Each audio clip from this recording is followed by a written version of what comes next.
Assalamualaikum warahmatullahi wabarakatuh. Yuk simak videonya. Pengembangan dan inovasi blended learning pada mata pelajaran pendidikan agama Islam.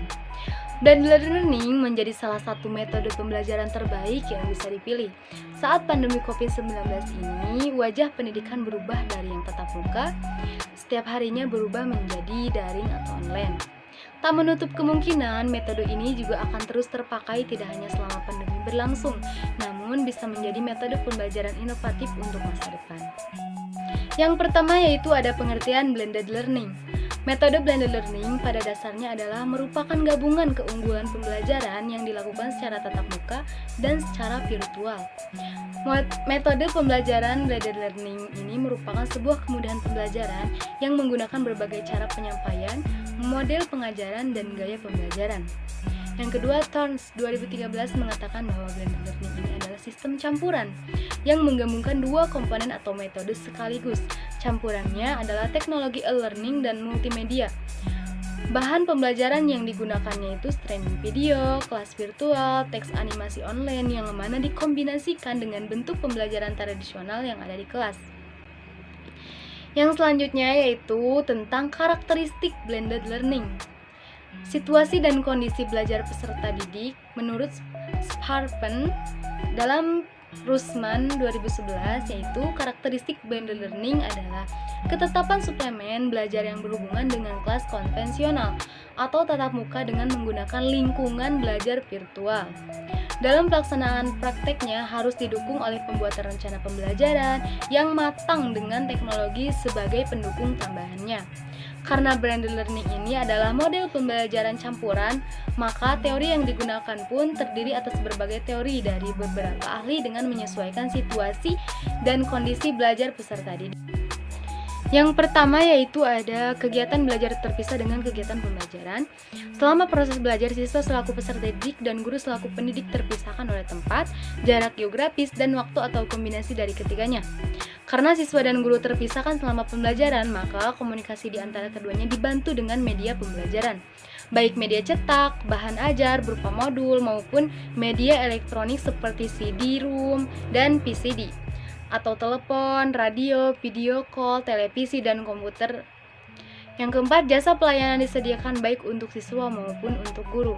Misalnya, resource learning center atau pusat sumber belajar, bahan ajar, infrastruktur pembelajaran. Dengan demikian, baik siswa maupun guru tidak harus mengusahakan sendiri keperluan dalam proses belajar mengajar.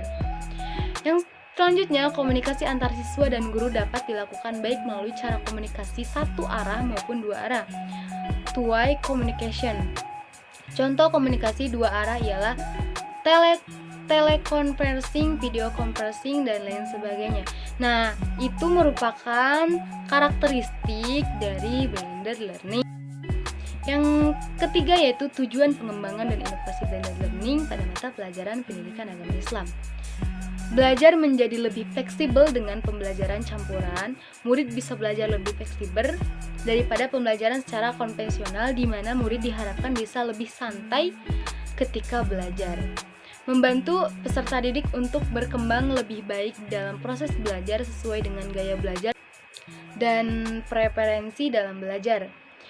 Juga menyediakan peluang yang praktis, realistis bagi pendidik dan peserta didik untuk pembelajaran secara mandiri, bermanfaat, dan terus berkembang.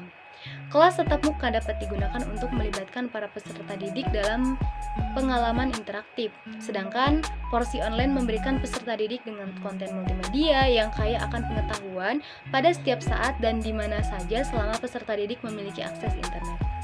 Mengatasi masalah pembelajaran yang membutuhkan penyelesaian melalui menggunakan metode pembelajaran yang bervariasi. Itu juga merupakan tujuan pengembangan dan inovasi blended learning pada mata pelajaran pendidikan agama Islam. Yang selanjutnya yaitu ada strategi pengembangan dan inovasi blended learning pada mata pelajaran pendidikan agama Islam. Strategi blended learning menurut Panambayan 2020, strategi blended learning merupakan strategi pembelajaran untuk mengatasi masalah antara jarak dan waktu tempuh. Ketika guru tidak dapat hadir di sekolah, maka strategi ini dilakukan agar proses pembelajaran tidak terganggu. Kemudian, strategi ini juga dikarenakannya fasilitas pembelajaran yang tidak terbatas oleh ruang dan waktu. Pembelajaran pendidikan agama Islam tetap terlaksanakan dengan guru memanfaatkan Google Meet, Zoom Meet, atau video conference lainnya, dan siswa mengumpulkan tugas melalui Google Form atau Google Classroom, email, dan lain sebagainya. Yang kelima yaitu ada langkah-langkah pengembangan dan inovasi blended learning pada mata pelajaran pendidikan agama Islam.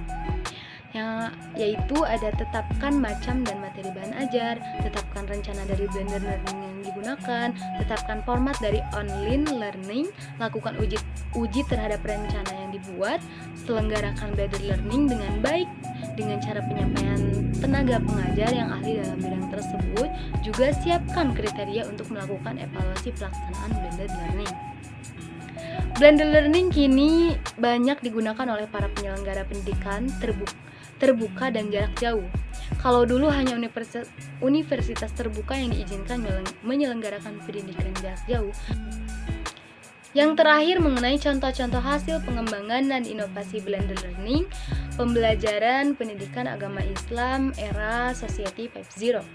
Perkembangan model blended learning yang akhir-akhir ini semakin pesat tidak hanya meningkatkan fleksibilitas dan individualisasi pengalaman belajar pelajar atau mahasiswa, tetapi juga memungkinkan pengajar untuk mengefektifkan waktu yang mereka habiskan sebagai fasilitator pembelajaran. Adapun contoh-contoh hasil pengembangan dan inovasi blended learning pada mata pelajaran PAI era Society 5.0 diantaranya yaitu yang pertama yaitu Flex Blended Learning. Flex termasuk dalam jenis model pembelajaran learning di mana pembelajaran online adalah inti atau tulang punggung pembelajaran siswa. Namun masih didukung oleh aktivitas pembelajaran offline.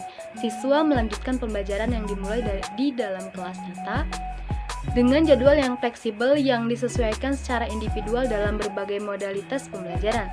Yang kedua, the flipped classroom blended learning. Blended learning versi flipped classroom ini merupakan versi yang paling banyak dikenal flipped classroom. Dimulai dari pembelajaran siswa yang dilakukan secara online di luar kelas atau di rumah dengan konten-konten yang sudah disediakan sebelumnya.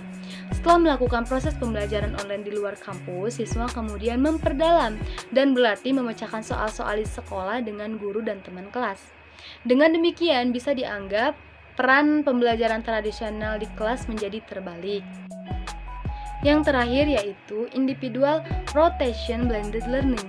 Nah, model individual rotation ini memungkinkan siswa untuk memutar melalui stasiun-stasiun tetapi sesuai jadwal individu yang ditetapkan oleh dosen atau oleh algoritma perangkat lunak. Tidak seperti model rotasi lainnya, siswa tidak perlu berputar ke setiap stasiun. Mereka hanya berputar ke aktivitas yang dijadwalkan pada daftar putar mereka. Nah, ini semua merupakan pengembangan dan inovasi blended learning pada mata pelajaran pendidikan agama Islam.